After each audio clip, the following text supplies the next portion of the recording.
This is Hannibal and Piper here from the HannibalTV.com with a daily wrestling news update for you.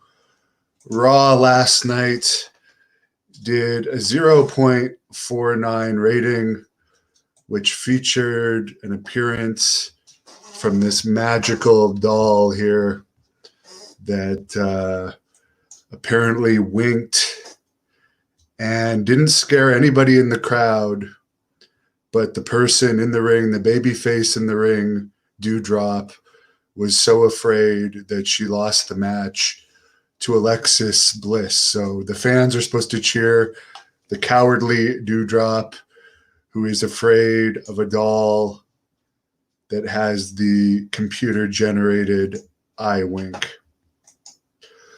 Matt Riddle said he has made up with Goldberg behind the scenes. He had talked some trash about Goldberg in the past, saying that Goldberg basically was older and only had a couple moves, and talked a lot of trash, and apparently they've now shaken hands and they're on good terms. Rene Dupree, who, by the way, will be appearing for Great North Wrestling in Kingston Saturday, August 28th against the Blood Hunter for the Great North Wrestling heavyweight title. It's unknown at this point whether the Blood Hunter's Texas title is going to be on the line or not. But Rene Dupree recently said that Goldberg injured his collarbone when they were wrestling in the WWE together. And it has since come out, I guess, Booker T. I actually watched Booker T's podcast where he said that Rene should have basically said something about it at the time. And he brought up that Rene Dupree was heavily bullied. Now, I do want to point out that Rene was signed when he was 19 years old. And one of the reasons he probably didn't fight back for the bullying, which was done by the veteran wrestlers, was because he didn't want to lose his job, and he was still like a teenager getting bullied by wrestlers in their 30s. So it's too bad for Rene that he actually was signed at 19, because I believe if he was signed at 29 or signed at the age he is now, he's still in top shape. He's under contract to Pro Wrestling Noah in Japan, I believe. I mean, he would have done a lot better, because right now there isn't any hazing in WWE like there used to be in the early 2000s. And it's been well documented that hazing occurred. Mick Foley has been announced for the World Class Pro Wrestling Christmas Star Wars event in Dallas on December 11th, 2021 at Southern Junction in Irving, Texas. World Class will also be in Wichita on Sunday, October 3rd at the historic Cotillion, featuring Matt Hardy. And the Blood Hunter will be taking on the Sandman. Also announced for the World Class Dallas show is QT Marshall from AEW. So that's going to be a huge event. I did mention over the weekend in the news that I guess you could say SWE Fury, who I used to work with, is World Class Pro Wrestling's competition in Texas. I've heard through the grapevine that SWE might not be doing their TV show anymore. So that remains to be seen if that's actually true or not. I guess we'll find out. Lots of comments tonight. I'll get into it. MOHD just quoting me. Someone wants to see Ultimo Dragon versus Kurt Angle. I don't think Kurt Angle is going to wrestle again. Am I taking THC tonight? No, because I actually have to drive to Kingston in the morning to do some work for that Great North Wrestling event. So I'm going to go for a run after this. Then at 5 a.m., I'm going to do a weight workout. I already did one weight workout. And then at 7 a.m., I'm going to drive to Kingston, which is 2 hours from Ottawa, and work there all day and then come back. Maybe I'll have some THC when I get home. Emily Zozo loves this show. Someone says, no offense, but why don't I ever say AEW does a .008? Actually, AEW's rating was in the 0.4s. Let's look that up since you want to troll me. I don't remember it offhand. It was their second highest rating last week. Let's see what it was here. Here it comes. Here it comes. It was their second highest rating of all time. Where the hell is it? I'm so sorry. I'm having a hard time finding it. August 4th, 0.46. So August 4th, AEW did a 0.46 for Dynamite. Raw this week did a 0.49. So you're talking about a .08. I'm neutral when it comes to AEW and WWE. I'm not with either one of those companies. If I see something bad in either company, I'll say it. But it's Impact that does the .02s, and NXT did a .1 last week. So AEW hasn't been in the .08s ever. I'm just speaking facts. Joe says Renee got buried by WWE. Well, Booker T also mentioned that, if you remember, they did have a Cafe de Renee, and that was like a Piper's Pit style interview segment with Renee. And he feuded with John Cena in one of Cena's first feuds. And Booker T did mention that they did have plans for Renee, had things worked out better for him. But the bullying kind of got the best of Renee, unfortunately. And he left the company. Joe says that doll winking the other night has to be the dumbest thing he's ever seen. I agree. Malik says Blaze is a beautiful woman. Of course, that is the Blood Hunters valet, who is not only going to be in Kingston on August the 28th, but she's also going to be in Wichita with the Blood Hunter on October 3rd. And she is also going to be with the Blood Hunter at the Bruiser Brody Cup, November 5th and 6th, for the Blood Hunters' big matches there. So the fall is Halloween time. That's when the Blood Hunter really comes out, is in the fall. So you guys haven't seen anything yet from the Blood Hunter. Hank, what do I think of the sect leader, Stephen Greer? He's a better worker than most of the wrestlers today. He is a sect leader by definition. He says that the aliens communicate with him, and if you pay the $10,000 to go on the desert trips with him, if you buy his app, if you buy his movies, he's going to teach you how these aliens can communicate with you as well. And all he has to show for it is 3 blurry pictures. Dwayne says Goldberg is Riddle's bro now. Apparently they had a fist pump moment.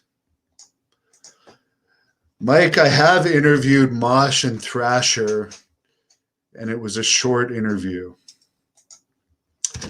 Big Beef says Raw is unbearable to watch. He's looking forward to seeing CM Punk on national television. Well, remember, CM Punk was on that Fox show that got canceled after 6 months. Originally, the ratings weren't bad, and then they fell. So I expect a good first couple of ratings for Punk. Then they will stabilize. Just like Raw, the first couple of shows back with fans got better ratings. Now they're back in the 0.4s. People will always check out of curiosity, but CM Punk's whole gimmick was that he was some great fighter. Now we've heard he got his ass kicked by Ted Hart. He got embarrassed twice in MMA. It's hard to take him seriously as a tough guy now.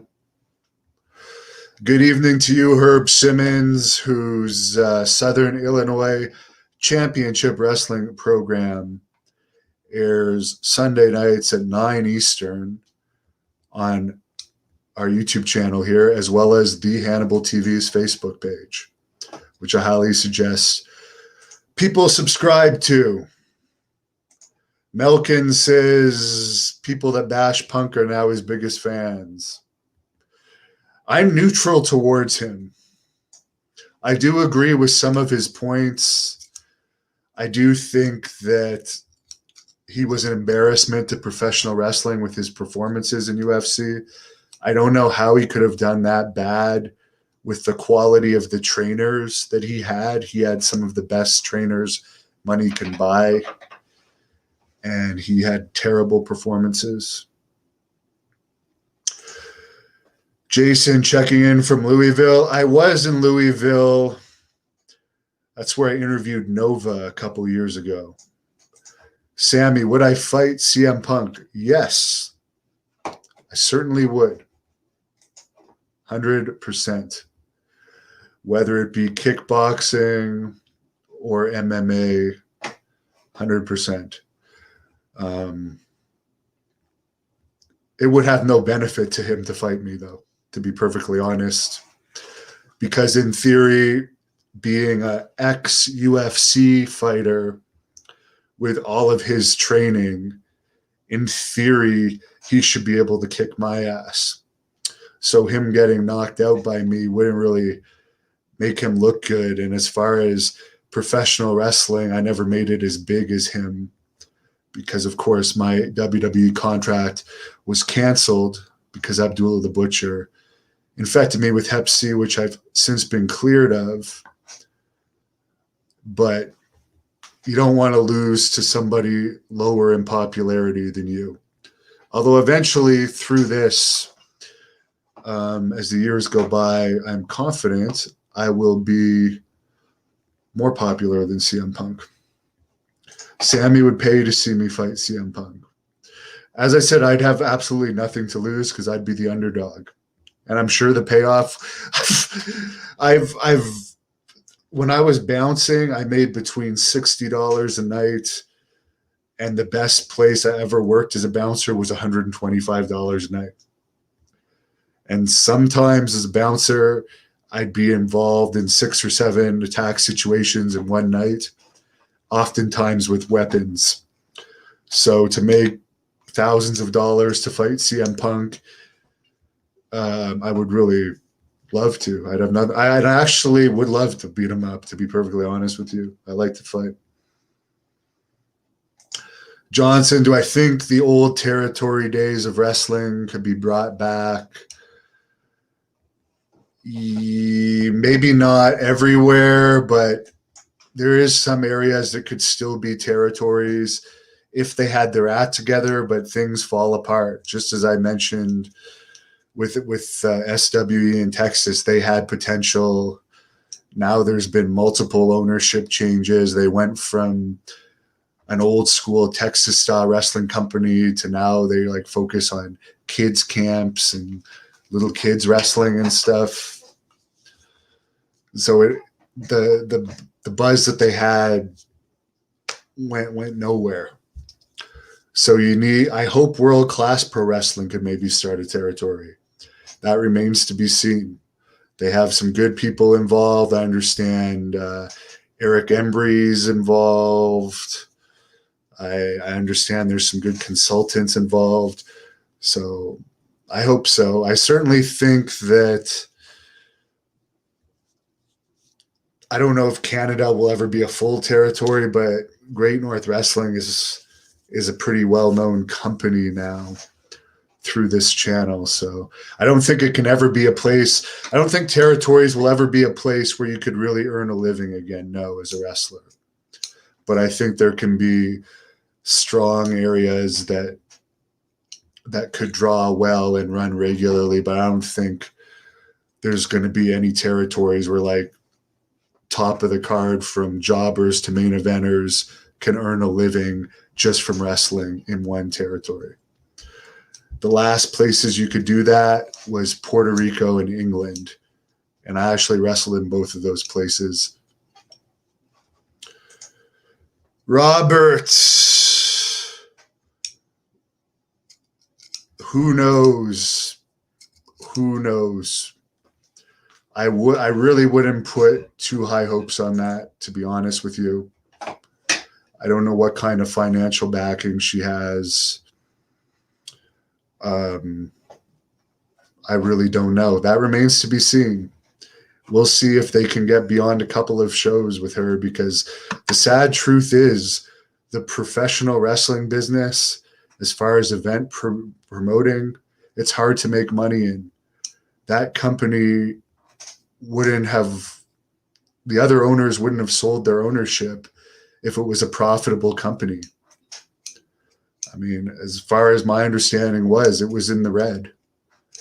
So is one person with no actual firsthand experience as a promoter going to suddenly turn everything around?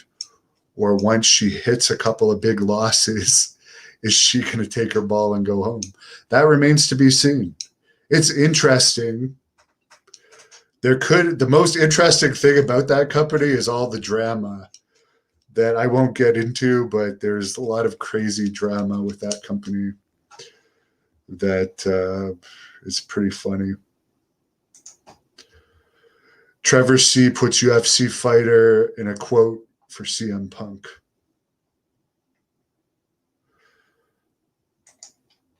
Melkin is saying something. Don the Juicer says exactly.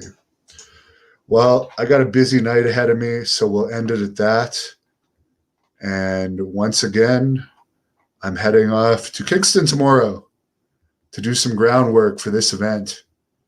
It's going to be the only Great North Wrestling event of 2021 in all likelihood, due to all the restrictions in Ontario and the fact that the ice is going back in the arenas in the fall.